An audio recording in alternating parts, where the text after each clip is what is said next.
n1 plus n2, because otherwise this doesn't make sense. So of course what needs to fit inside the box needs to become n1 plus n2 dimensional class. And we are hoping whether these two integrals are equal to each other. So the question mark first question mark in here is what should I put in here? The degree I know, n1 plus n2. And the second one we were hoping is inequality. So this is some sort of push forward, pull back property for integrals. Okay? So this is the theorem that we proved. If you have non-singular projective surface with a line bundle, I will tell you why I need a line bundle later, and this is that cohomology class alpha, which is in the middle cohomology theory, cohomology of the product of the ambient and smooth spaces, then subject to the condition that alpha is somehow universally defined for any smooth surface and such line bundle and information of n1 and n2, and again I tell you what it means to be universally defined for such things. As soon as you see an example you will see what it means. And subject to the fact that alpha is somewhat well behaved under the degeneration of this underlying surface, and again this is because it's the proof use of degeneration, then this is the formula. So all you need to focus here in this slide is the blue part. Okay? The integral of the pullback of alpha against the virtual cycle is equal to integral of alpha with this n1 plus n2 part of the cohomology here, and some n1 plus n2 term class of some object E n1 n2 we call it. And what is that object? This object is some element of the K group of this product. Its description is this way. It might look complicated, but it's really not. What this thing is, this is the push forward of O of f of n1, f of n2, and s onto the product. So K theoretically speaking, this bracket here means fiber-wise over every point in this product is some tuple I1 and I2. The fiber of this piece on I1 I2 here is H0 of O minus H1 of O plus H2 of O is an alternating sum of the cohomologies of push forward of O. And the fiber of this thing is arm I1 I2 minus X1 I1 I2 plus X2 I1 I2 and so on and so forth. So this is basically some sort of universal object in the K theory of the ambient product of different scheme which understands the trace free extensions of I1 and I2. Okay? Because of the construction, this object has rank n1 plus n2, and you can take the term class of the K group, and there's no problem with that, and you actually prove that our integral, the missing piece inside that black box, the blue box in my picture, is this cohomology class. Okay? In order to prove this, we assume first that our surface is toric projective. In particular, we assume that our surface is either P2 or P1 times P1. We need toric projective property because we are using vertical slidation in order to prove the equality of these two left-hand sides of this identity. And the reason that we take these two is that these two surfaces, toric projective surfaces, are generators of the cobordism ring of the smooth projective surface. Okay? So we have the results correct and holding true for the generators of this cobordism ring. Then we can use some argument saying that if alpha, this is the second line, behaves well with respect to degeneration, by some algebraic cobordism technique, we can show that if this identity holds true for the generators of the cobordism ring, then it holds true for every element of the cobordism ring. So then we can extend our result from the toric projective surfaces to all non-singular projective surfaces. Okay? And this is something that is known, this kind of technique has been used before by Alex Roos, Gaucher, Lenz, also Andre Kondi and Levine, it has been used before. So proving for toric projective surfaces using the cobordism argument, using degenerations, and then we have all elements in that ring. In this picture is about degenerations, I will not cover. Okay, so what is it we have discovered is that integral of the pullback of the cohomology class alpha now can be recovered from integral of alpha cut with this n1 plus n2 dimensional cohomology class. Okay, and so then the question is what should I put for alpha? Any alpha you take, as long as it satisfies those properties, and as long as it fits in the middle cohomology n1 plus n2, it works. But well, we just thought maybe for the fun of it, we just use alpha to be the same as n1 n2. And we thought maybe for even adding more fun to it, we twisted it a bit. Like some line bundle. Now, I just tell you, of course I'm joking. This thing, the way we got into this integral is that we did the problem backwards. We were studying certain down denominators of certain people geometry, and we ended up with a local calculation of the surface. And this integral showed up for us. Okay, so we realized we need to study necessarily that we need to study this particular integral. Okay, so let's just take somewhat twist the version of En1 and 2 for alpha. What does that mean? En1 and 2 was the universal object taking care of all alternating sum of the trace free extensions of I1 and I2. I can twist O by some pullback of some line bundle M on the surface, and I can twist I2 here also by the pullback of some line bundle. Okay, so that's just a twisted version. It's not so far from the previous object. So this is the generating previously computed. If I take this twisted guy for alpha, now remember that this integral here had something equal on the right-hand side, which is this guy. So this is what I wrote in that formula, and it's really this one, so I'm integrating over this ambient product. And so now we can let n1 and n2 vary as long as we are in the nested locus, so n1 needs to be bigger than n2, and then we need to keep track of n1 and n2. So we keep track of them by formal variables q1 and q2. Okay? And this is what we compute. And in order to get this closed form formula, we use the vertex operator language defined by Carlson and Kukov. If you remember the integral on the ambient product of every single point, it's like, to me really, the simplified version of that is that I'm integrating something over f of n1, f of n2, and I'm putting this e thing there, like a function, but I'm putting it twice, so I'm integrating f squared. But one of the f's is actually a twisted version of that, okay? So these, the vertex operator language, actually, there's an operator to integral of f, and we just realized that because by looking at our kernel, we just realized that our vertex operator is the tuple composite of the vertex operator of Carlson and Kukov. So we just needed to learn about the language of vertex operators and how to compose them. And that's what we did when we calculated the generating things. Okay? Now, of course, it's important from the inverted geometric point of view if this thing is modular. It's not. Because of the asymmetry between powers of q1 and q2, we can see that this thing is not modular. But it could be modular if q1 is equal to q2. Okay? And maybe later at the end of my talk, I can tell you why we expect this phenomenon, why we should expect q1 to be equal to q2. So that now brings us to the original motivation to study these methods. We were trying to do some trickle geometry. So, local limiting invariance on local trickles. Imagine our surface again. This is my picture that I have in mind whenever someone tells me local surface trickle. So you have this algebraic surface, and you have some line bundle on it with this condition. So the line bundle times the anticanonical have sections, and we have some triples, non-compact triples, which is given by the photoelastic of this line bundle on the surface. And we would like the surface again to be non-singular projective at this time, definitely simply connected. Okay? Now, we would like the goal is to construct a moduli space of sheaves on this non-compact triple. So what do we do? On the rational cohomology of the base surface, we can pick Chern factor vectors. So on the base surface is still the cohomology 1 from H0 to H4, so I can pick some R gamma M sitting inside H0, H1, H4. Okay, so if, for example, imagine if you had a bundle on the surface, its strength would be R, its first strength level would be gamma, and second strength level would be M. That's it. So we take some strength vector on the surface, and then we can construct some moduli space of sheaves E, this pink thing, or red thing, which are supported set theoretically on the base surface. So what are these sheaves? These are compactly supported sheaves with complex two-dimensional support. So these are sheaves realized as modules over the ambient structure sheet of the variety, these are OX modules, but they're supported set theoretically on the zero section of this non-compact sequence. Okay? And how do we parameterize them? Of course, when we parameterize things, they need to fix Chern characters, right? The way we parameterize them is that we would like the Chern character of the push forward of the sheath, when you push it forward onto the surface, equal to the given fixed Chern character T. So we call this moduli space of sheaths with Chern character T after being pushed forward, which are supported on this for the sake of L, and of course we need the notion of stability. If the hyperplane class on the surface is projected, so it comes to the polarization, and the hyperplane class on the surface is fixed to the H, then I can discuss about H stable sheaths on the surface. Okay, so these are our sheaths. They're not stable, they're not uniformly stable in the stable, they are stable when you push them forward and use the slope stability on the surface. So this is a particular kind of moduli that you're looking at. Okay, the picture is really something like this. Okay. So, how do we do invariant theories? You need to integrate on this moduli space, and you realize that even your people is non-compact. So your moduli space definitely is non-compact, no matter what homology class you integrate. And so you need to do localization. So often, for localization is one of the remedies. So it turns out that there is a force acting, dilating the fibers of this line bundle L, with respect to which, we can localize the moduli space. So it also induces an action on the moduli space, and so it makes sense to discuss torus fixed locus of the moduli space. And so that thing could be compact. And if it's compact, then, there is some instruction theory, and some torus fixed instruction theory, blah, blah, blah. It eventually gives you some virtual fundamental cycle. Okay? And this is the cycle in the Chow homology of the torus fixed locus of the moduli space, with respect to which, after torus localization, we can integrate. So this is our definition of the reduced Donaldson invariant. Reduced here, let me not go into it, because it turns out that somehow this torus fixed part of our obstruction theory has a trivial part, which kind of imposes the virtual class of vanish unless you take it out. So with some manipulation, we reduce the cycle, and Junli and many others in the conference already talked about reduced theories. So this is that kind of reduced theory. You take the trivial piece out. The one with the class is zero and gives you no invariant. So not zero invariant. Okay, so we construct this reduced theory, and this is basically a ideal left side localization formula. It's really due to Ponte and Graeber virtual localization. So you have some homology class, and you're dividing by the Euler class of the virtual normal bundle, which Ponte and Graeber showed us, but it recovered from the moving part of the instruction theory. Okay, and this defines for you this reduced Donaldson invariant. Yeah. So this is the invariant, and now something interesting turns out. So if this line bundle is the canonical bundle of the surface, then an alpha is fixed to E1, alpha is to allows that gives equal to 1. Then the result of this integral after torus localization becomes equal to some equivariant constant. So this is some equivariant constant to the minus the arithmetic genus of the surface becomes equal to Laplace invariance. So these are solutions to the moduli space of Laplace equations, and we just realized that our Donaldson invariant precisely becomes equal to that. Hanasa and Thomas, as good talks in the first talk of this conference mentioned, they also wrote a paper on this. Actually, in fact, I should mention our paper appeared before them, but they were kind enough to let us know that, hey guys, it seems like you're calculating the same thing. And so how is this possible? Because when you look at their moduli space, it's different, their obstruction theory is different, and our kinetic invariance is matched. The reason is because both of us use torus localizations, the torus fixed part of our obstruction theory, as well as torus fixed part of our moduli is precisely matched with Hanasa and Thomas. And that's why our invariants are precisely equal. Okay? And they did something else too, which was really cool, which was they had this obstruction theory and they made it self-symmetric. So the virtual potential of their moduli space is zero, and they could use this Euler characteristic formulas of computing invariance, the Barron function. The Barron function invariance, though, was not using localization, and the invariance they calculated with Barron function is not the Laplace invariance. In fact, the only invariance which gives you the Laplace invariance is the one by localization. That's why their invariance is the same as our invariance.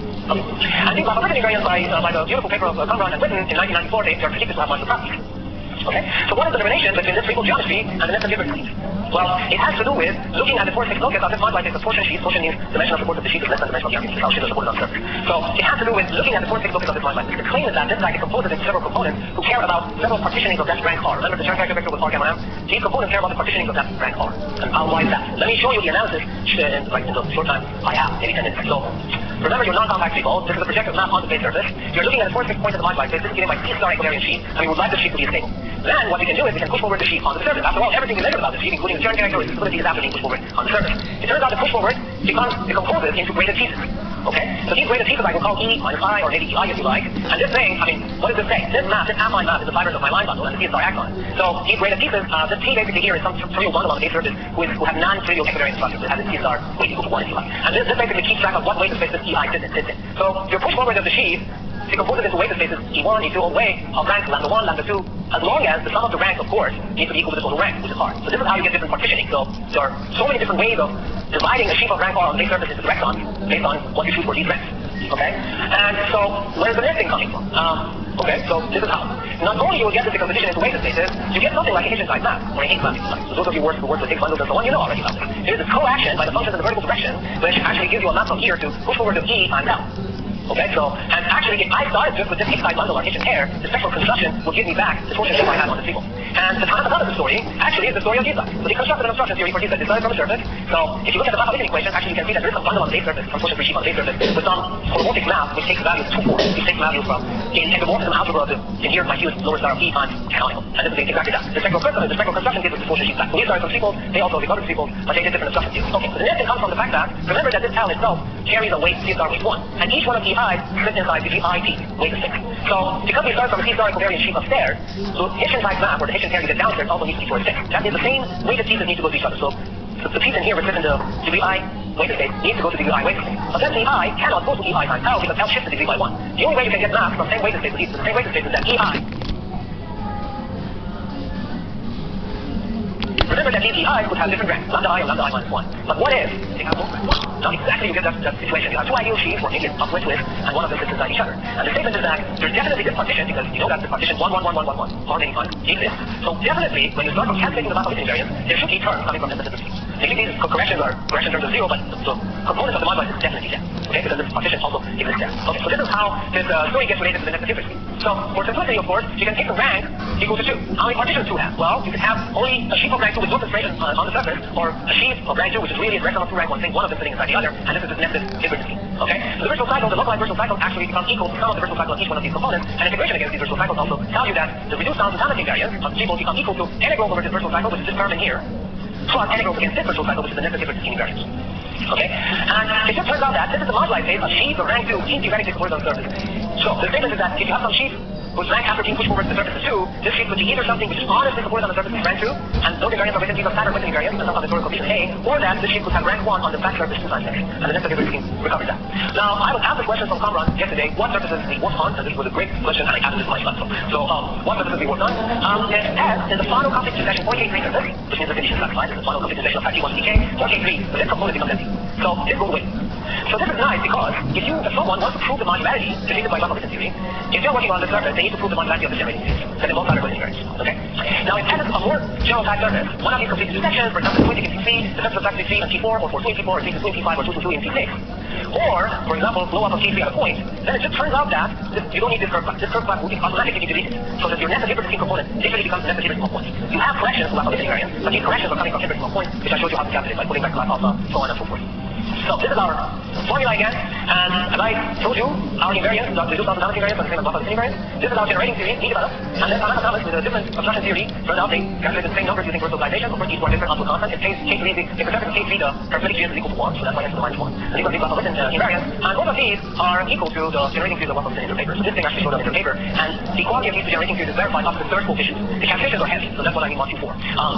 Actually, we didn't do it, so I'm not confident. We were very happy that they did it. But the calculations are heavy, and there was something nice that Victor said in his paper, which is, when you do a calculation, it takes 50 pages, and you calculate 3 numbers, each one of which matches with something predicted you hope that. It makes you actually think that maybe the rest of them should all match. Right? So anyway, so this is after the Q, the third coefficient, the verification. And so I need to mention something. These rank 2 sheaf invariants on these surface, these are related to the standard Witten invariance on these coefficients by the result of Mochizuki. So this is not the ABC Mochizuki, this is the Sakura Mochizuki, who's also in the same university, Kyushu. And so some more I think is not mistakes. And these commutator coefficients, and this paper also, I think good talk actually mentioned it, Gucci and Kuhl recently worked out this thing, and they were hoping that they recover the Witten invariance modularity phenomenon by just looking at this piece, but this one actually has a very easy generating field. The whole thing not, it's even complicated. And he told me actually, he didn't exhibit it here, and he told me that in some cases where the necessary component was definitely there, they were not vanishing. He said, we were missing some numbers, and then we realized they are equal components. Of course, like some of the two things need to be modular, maybe not both of them are modular. But I think I would suggest that if you are interested in consider those final cases where this goes away, I just prove the modularity thing, I think it's fantastic. And this is our necessary frequency. Okay, and these are all these formulas look like, but I don't know, I mean, this particular coefficient A, these are here, these are these A. But Gucci and Kuhl had a power of doing that, and they have the nerves for doing that, so they did it, fantastic. What happened for R bigger than 2 is the first graph of the sheet after being pushed forward to the surface bigger than 2, of course, numbers bigger than 2 have more interesting coefficients, so your expected formula is again some Mochizuki confusion, which I believe you can also relate to standard Witten invariance by applying his law classing more than one time. And then you will get definitely the necessary Witten invariance, with bar construction is general, and definitely recovered that, and then you will get the dot dot dot. And the dot dot dot are these components which have to do with the remaining partitions of the rank R, and there is no virtual cycle theory or succession theory developed for those, but those are right now work in progress, and I thank you here. Any questions? Okay.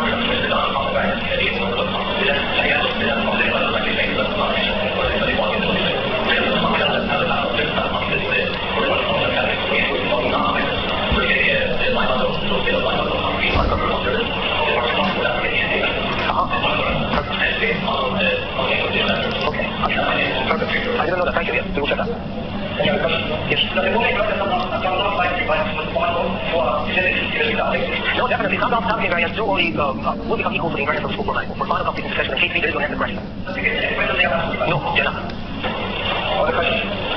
Unless, let me comment something. Unless you fix the Chern character somehow that, first of all, the first class goes away, so this will be one of those 5 complete successions I gave, like 26 surface and D3, and you fix your Chern character of the sheet somehow that, the netting of points you get there is somehow that N1 is less than N2 by 1. That is basically the school.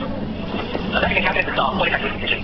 Our theory actually does give us, I put the formula somewhere, so it's just some formula, right? So. I don't want to be that brave, but I showed it to one of my other collaborators, Yogi Okusoda, and this is the DT theoretic analog of that. Holomorphic analog of that, but I'm not claiming something. I think that's a very hard problem. Other questions?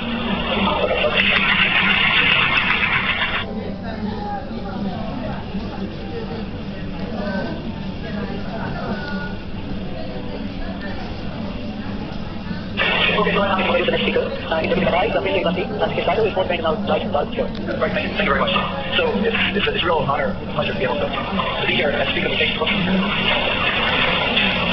Right, so it's a honor and pleasure to be able to speak at the 50th anniversary of the Journal of Differential Geometry. And I should say I'm proud of the fact that I have 8 JDG papers and so I have those papers here. And in fact, I so fondly remember that I was looking for a place to sit my first paper and the affiliations that I noticed that Blaine Lawson, editor of JDG, and talked about maybe he would appreciate what paper. Sorry, worked out okay. So I want to talk about the four-dimensional Langmuir theorem. But before I do, let me just mention this, which is that it's a study of a special case of understanding two spheres in four manifolds. So here I'm working in a smooth category, and the two spheres in four manifolds. It has a long history. It's an incredibly fascinating subject, and it's really fundamental to four manifolds. So I mean, at the very least, I mean, just looking at two spheres in four space. I mean, there's it's an incredibly rich subject, which is amazing how little is known about that.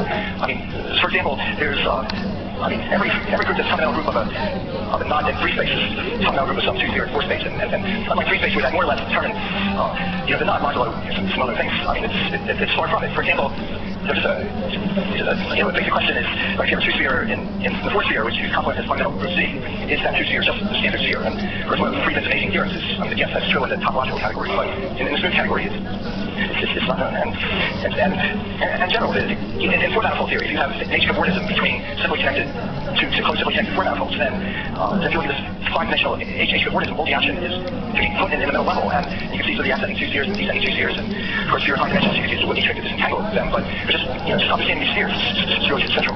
So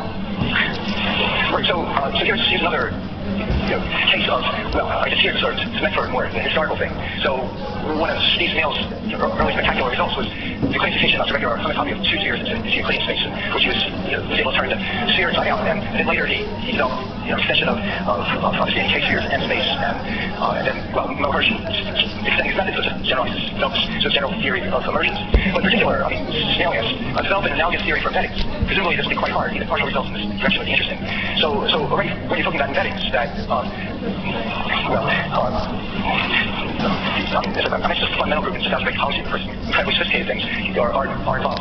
So, but what about the question? The basic question: how under what conditions are two spheres actually isotopic? And as far as I know, there's strikingly little known in the subject. In fact, I mean, as far as I know, it's really the only general theorem I know that's right in the subject, which is that if you have I'm stating this for two spheres bounding walls, but I mean, the theorem is true in all dimensions. But if you just have it in four spaces, the two sphere bounding a straight wall again in the smooth category, then that's isotopic to the standard sphere. And the reason simply is that if it's bounding a smooth wall, if you just look at some point in the wall and just look at just a little neighborhood about that, then well, I guess that's the standard sphere. But on the other hand, since this thing bounds this thing bounds the wall, then you just smoothly isotopic to its constantly neighborhood. So it's very close differentially to standard things. So therefore, you can make it a standard thing. So questions of when are spheres isotopic is strikingly little known. So the Langmuir theorem is a condition, as you'll see in a moment, for two spheres to be isotopic. So here's the three-dimensional Langmuir theorem. The three-dimensional Langmuir theorem says that if you have a knot that's a simple closed curve in S2 cross S1, and that knot it hits the S2 just in one point transversely, then that knot gets to be isotopic to standard vertical curve. And well, I mean, here's it's the main idea, which is that if you want to undo a crossing, you just slide that piece of knot all the way down to the two sphere, you just send it around the 2 sphere, and just send it back up, so you can just undo crossings. And if there are some number of crossing changes, you can see it's just a standard vertical thing. So the goal of this talk is to explain the 4-dimensional version. Before I do that, why is this called the light bulb theorem? So if you have a light bulb hanging down from the ceiling, and the cord is knotted up, then you can unknot the cord without moving the bulb. So, I mean, here, assuming the cord's stretching, and you can see that the region between the sphere and the ceiling, well, if that is just, the ceiling plus the boundary of the free bulb, and the bulb is the inside, if you glue the bulb to the ceiling, then you get S2 cross S1. So that's why this is going the same problem. So here's the 4-dimensional light bulb theorem, which is, well, you have S2 cross S2, and so you have this horizontal S2, S2 cross 0, and then there's the standard 0 cross S2. So the light bulb theorem says that if you have another 2 sphere, which hits the horizontal 2 sphere transversely in a point, and here you get the same homology class as the vertical one, then in fact it's isotopic to the standard one by isotopy keeping S2 cross 0 fixed point-wise. Just say 30 years ago, there's partial results in this direction. Well, I guess Matsumoto, he proved this in the topological category. Actually, he proved something different, which is something that was equivalent. And Lizzo showed that there is actually dimorphism that's pseudo-isotopic to identity. Whatever that is. So the goal is to explain this. So one of the challenges is how to think about S2 cross S2 in a useful manner, at least for this problem. And the way we're thinking about it is, well, we have a vision, a picture of how to think about S2 cross S1. The way I think about S2 is horizontal thing, and S1 is the vertical direction. So if we're going to look at S2 cross S2, let's keep the first S2 as S2, and the other S2, think of that as like S1 cross infinity, where you just contract the minus infinity to a point and the plus infinity to a point, right? You just take a long cylinder and just contract the end. Well, then that's 2 sphere. So if you think about it that way, then well, at least except for the end 2 spheres, you think of that as just a 1 parameter's worth of S2 cross S1s, which sort of contract to S2s at plus or minus infinity. So here's just the restatement, which is that if we think of the standard 2 sphere now as G, because I think of it as green 2 sphere, and this is S2 cross Y0, Y0 is the point S1 cross 0 is like the time parameter. There's G is the horizontal sphere. Then the vertical sphere intersects every S2 cross S1, just the standard vertical arc. So the light bulb theorem says if you have a 2 sphere that hits the green dot once transversely, the same homology claims, then it's a topically standard. So to get started, it's useful to think about what does the neighborhood of this green 2 sphere look like. Of course, it's obvious what to do in S2 cross S1, just picking it up, and the natural thing is just picking it up in a little bit in the time parameter too. So I should say, I should get without saying, after all, is that point where our 2 sphere intersects the green sphere. It just agrees in just some tiny neighborhood with the standard sphere. So it's a little bit agrees at this point, so and a little bit forward in backward time. So, but again, it's useful to find out what the neighborhood of this green sphere is. And just as that, it's worth understanding what does the neighborhood of a point in the 2 sphere look like.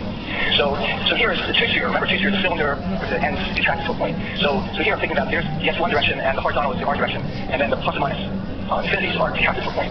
So this picture of S2, this green thing is the neighborhood of a point. So once we understand that, then we get a nice neighborhood of G.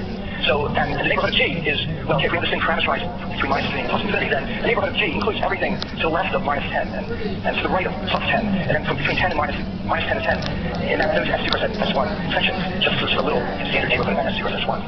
So here's sort of a picture of this, is that the neighborhood of the green sphere is everything to the left, everything to the right of, you can see it's equal to plus or minus 10. So in particular, our sphere that we're trying to understand now looks standard, where the T parameter is less equal to minus 10, or looks bigger than equal to plus 10. And for a generic slice, time slice, well, it's using a 3-dimensional slice of a sphere, so it's some 1-dimensional manifolds. Maybe it looks like that.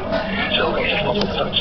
And the utility of thinking this way is now we think it has a Morse function where we have, to the left is just the standard thing, and then we can just see how, with this T parameter, how the bar changes.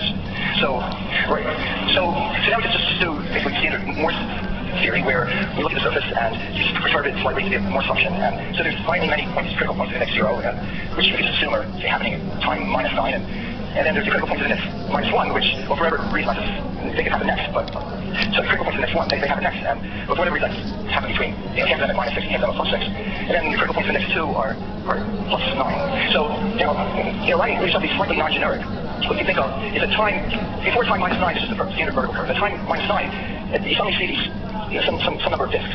then you just see these boundary circles for times between -9 and -6. Then at -6, you see some bands appear. Those are like the critical points at index -1. And then there's bands here at +6, and then this vanishes at +9. Now, a minor variation of the theme is that, the standard vertical curve, I call that the core curve, and so this is the core curve, and it's easy to arrange that they can have these bands, one end at the core curve and the other end at one of the circles, and so if there's n like two circles, then there'll be two bands at -6, just connecting the core circle. So between -6 and +6, actually the intersections are connected one manifold, and then the -6 is these bands, these circles at +9. So this is the way we're thinking about this. Sorry, the what stuff? Oh, the green. So the green is a standard sphere. So these, I'm showing you 4 time flushes. So the green is really one time flush is equal to 0. But again, actually, I picked it up a little bit. So look at the regular neighborhood. So the regular neighborhood of the green at these various time flushes is just a standard green, just ever so slightly thickened. So that's why these are like the S2 cross 0 is just two pieces of this regular neighborhood. So again, we have disks here at -8 and bands at -6 and others at +6. So now if we, so here's something, to me, what if this is no critical points whatsoever? Well, what that means is that at -9 you just start with this standard vertical curve, and then this curve is just come out like the isotope in S2 cross I. Right? It's just standard here for green, so it's what's left S2 cross I, and as the time parameter changes, you have this curve just moving around S2 cross I, and then time +9 becomes standard again. So it should be obvious that's standard, but the only way I'm going to do it is hit it with a big sledgehammer. So, and that is that if you have no critical points, then this sphere gives rise to a band. A loop in space of embeddings of the interval into S2 cross the interval, where the endpoint is fixed. And by isotope extension, if you have an arc that's sort of moving around, but you just sort of extend space. Now, the little technical point is that the loop in the embedding space extends to a loop in diff S2 cross I bound to S2 cross I. And actually, this is how you could sort of do the extension straight all the way up to the very end. Actually, this is the point where I use this for a topology class. After all, it could be in a little different class, which is the vertical one plus some number of copies of the horizontal one. And within that class, then time +9, you have S2 cross I with some 2n rotations.